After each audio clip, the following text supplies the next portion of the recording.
প্রিয় শিক্ষার্থী, ৬ নম্বর অঙ্কে আমাদের বলতেছে যে নিচের সরল অনুপাতগুলোকে মিশ্র অনুপাতে প্রকাশ করো। এখানে সরল অনুপাত বলতে বোঝায় যে অনুপাতে কেবলমাত্র দুটি রাশি থাকে সেটাকে বলা হচ্ছে সরল অনুপাত। এখানে দেখেন প্রত্যেকটা অনুপাতের দুইটা রাশি। এই সরল অনুপাতের প্রথম যে রাশিটা এটাকে বলা হয় পূর্বপদ, আর দ্বিতীয় রাশিটাকে বলা হচ্ছে উত্তরপদ। এটা আমরা জানি। এবারে আমাদের কি বলতেছে যে সরল অনুপাতগুলোকে মিশ্র অনুপাতে প্রকাশ করো। মিশ্র অনুপাতের সংখ্যাটা কি? মিশ্র অনুপাত বলতে বোঝাচ্ছে যে একাধিক সরল অনুপাতে পূর্ব রাশির গুণফলকে পূর্ব রাশি এবং উত্তর রাশিগুলোর গুণফলকে উত্তর রাশি ধরে যে অনুপাত পাওয়া যায় তাকে মিশ্র অনুপাত বলে। অর্থাৎ এই যে সরল অনুপাত, এখানে তিনটা সরল অনুপাত দেওয়া আছে, তাই না? এই তিনটা সরল অনুপাতের এই প্রথম রাশি অর্থাৎ 3, এখানকার 5 এবং এখানকার 7, এই তিনটা রাশি গুণ করলে যে ফলাফলটা পাওয়া যাবে এবং পরের এই তিনটা রাশি গুণ করলে যে ফলাফল পাওয়া যাবে সেই দুটো ধরে যে নতুন অনুপাত তৈরি হবে সেটি হচ্ছে আমাদের মিশ্র অনুপাত। আমরা অঙ্কটা সমাধান করি তাহলে আরো ভালো বুঝতে পারবেন। সমাধানের জন্য আমরা লিখব যে এখানে এখানে অনুপাতগুলোর এই যে অনুপাত দেওয়া আছে 3:5, 5:7 ও 7:9 অনুপাতগুলোর অনুপাতগুলোর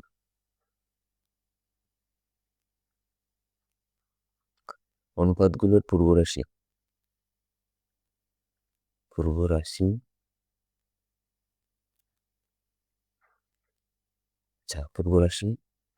আচ্ছা, এখানে কি আছে? প্রথমে 3 আছে, তারপরে 5 আছে, তারপরে 7 আছে। তাহলে 3, 5, 7। অতএব পূর্ব রাশিগুলোর গুণফল সমান হচ্ছে 3 গুণন 5 গুণন 7। তাহলে 3 সাথে 21, আর এখানে 5 গুণ করলে হচ্ছে 5 একে 5, 5 দিয়ে গুণলে 10, অর্থাৎ 105। আচ্ছা, এটা আমি পরে পিডিএফ ফাইল দিচ্ছি, আপনারা সেখান থেকে সুন্দরভাবে দেখে লিখে দেবেন। ওকে ওকে তাহলে পূর্ব রাশির গুণফল হচ্ছে 105। আবার আবার আমাদের অনুপাতগুলোর উত্তর রাশি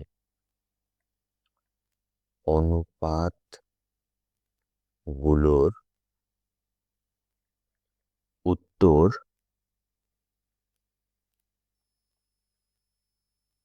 রাশি।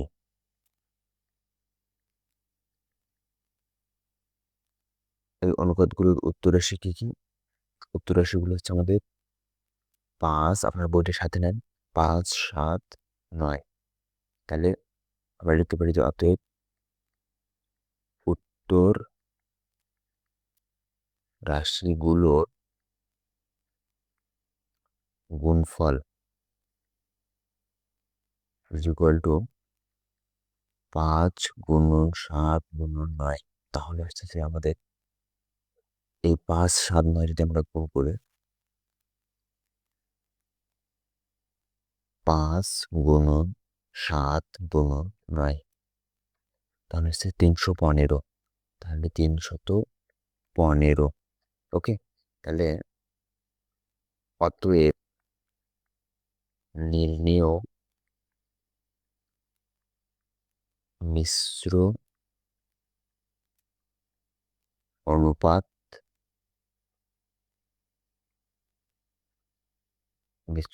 হবে আমাদের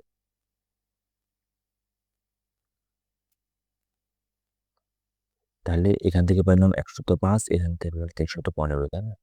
তাহলে মিশ্র অনুপাত ইজ ইকুয়াল টু 105/315। এটাই হচ্ছে মিশ্র অনুপাত। এখন এটাকে আমরা ভাগ করব। সরলীকরণ করবো, সবচেয়ে ছোট আকারে নিয়ে আসবো।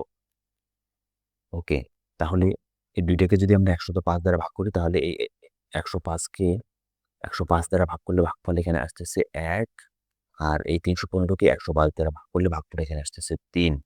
তাহলে এই উত্তর হচ্ছে ১:৩। তাহলে উত্তর ১:৩।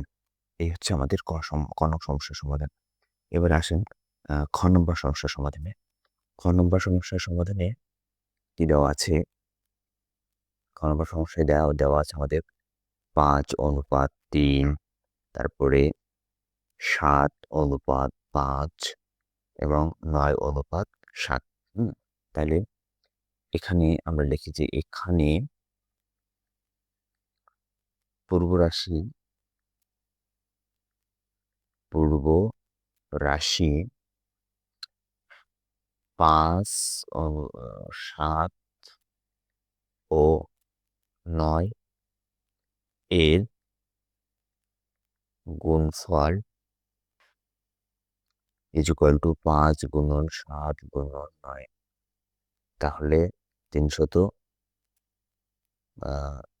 ৫ আর ৭ ৩১৫ হবে, হ্যাঁ? ৩১৫। ওকে। এরপরে হচ্ছে উত্তর রাশি। উত্তর রাশি কত আছে? আবার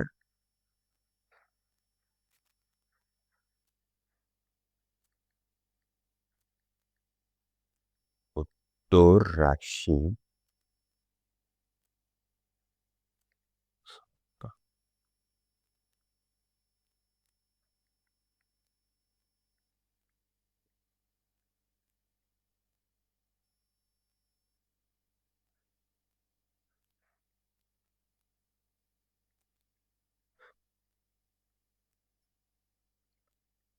৩, ৫, ৭ এর গুণফল = ৩ গুণন ৫ গুণন ৭ সমান হচ্ছে ১০৫। তাহলে অতএব নির্ণেয় মিশ্র অনুপাত